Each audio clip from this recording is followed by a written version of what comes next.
Hey there, joyfulettes, and welcome back to our channel. You know, we live in a world where it feels like we are constantly juggling a million things at once, right?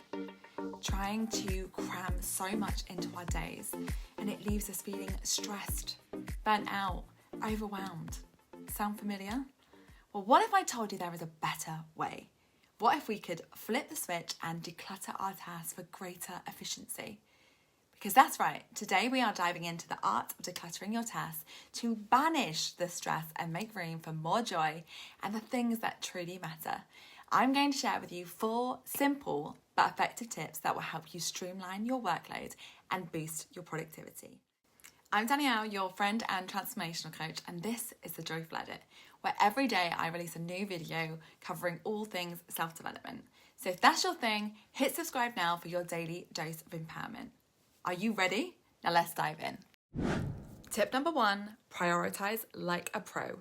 It's crucial to identify what's truly important and urgent. So take a look at your to-do list and ask yourself, what absolutely needs to get done today? What is the one thing you can do that is going to move the needle? And what can wait until later? Because by prioritizing your tasks, you can focus your energy on what matters most and avoid getting bogged down by less important stuff. So before you finish for the day, or first thing before you start your day, make sure you have a clear step-by-step plan of what you want to achieve and how you're going to achieve it. Then ask yourself, is what's on the list essential for today? And is it going to move the needle? And if no, remove and try again. It takes practice, but boy, is it worth it, because whenever I've done this, I have so much clarity and I have such a productive day. And on the days I don't, I find myself asking things like, where did the time go? And I realised I was busy just for the sake of being busy.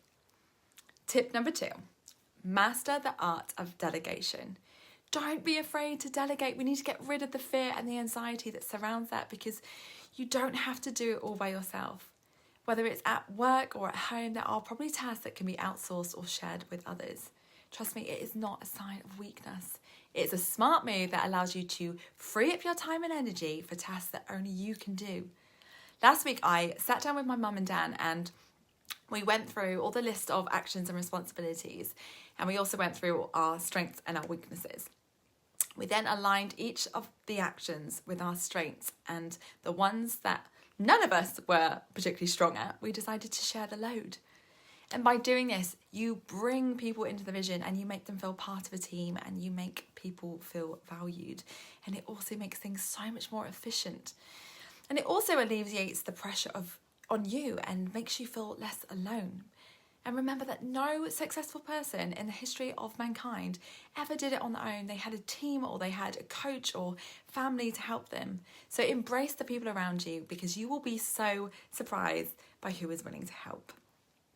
Tip number 3, break it down. I talk about this all the time, okay? But when you're faced with a big, daunting task, it can be tempting to procrastinate or avoid it altogether. But here's the secret. If you break it down into smaller, more manageable steps, not only will this make the task feel less overwhelming, but it also makes it easier to tackle one step at a time.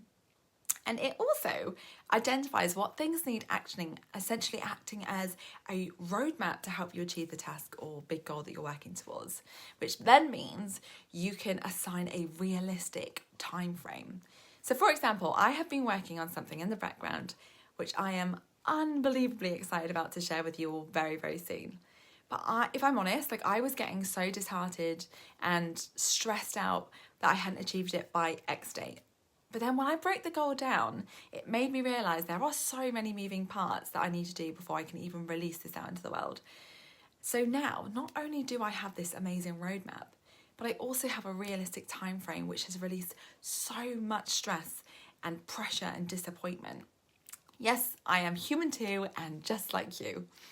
Tip number 4. Protect your time. The absolute key to efficiency is to protect our time.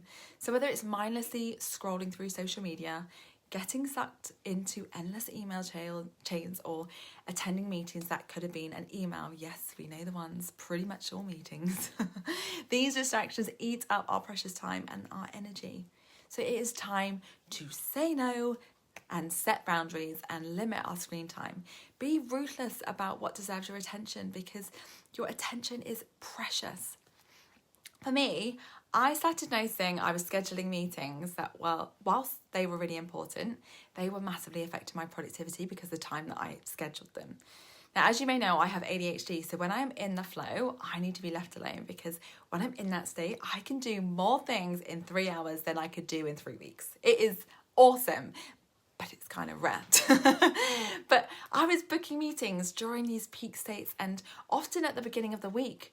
So now what I've done is I have slots in my diary at the end of the week and at times that are outside that peak state, which honestly has made such a difference for me. And there you have it. 4 simple but powerful tips to declutter your tasks for greater efficiency. Remember, it is not about doing more, it's about doing what matters. So go ahead, take control of your workload and watch as the stress just melts away. And you have got this. Now, if you found this video helpful, please don't forget to like and subscribe for some more empowering content, because together, let's live a more stress-free life and create the lives that we have always dreamed of. Until next time, keep believing in yourself and keep shining. I am sending you so much love and so much blessings, and I will see you tomorrow.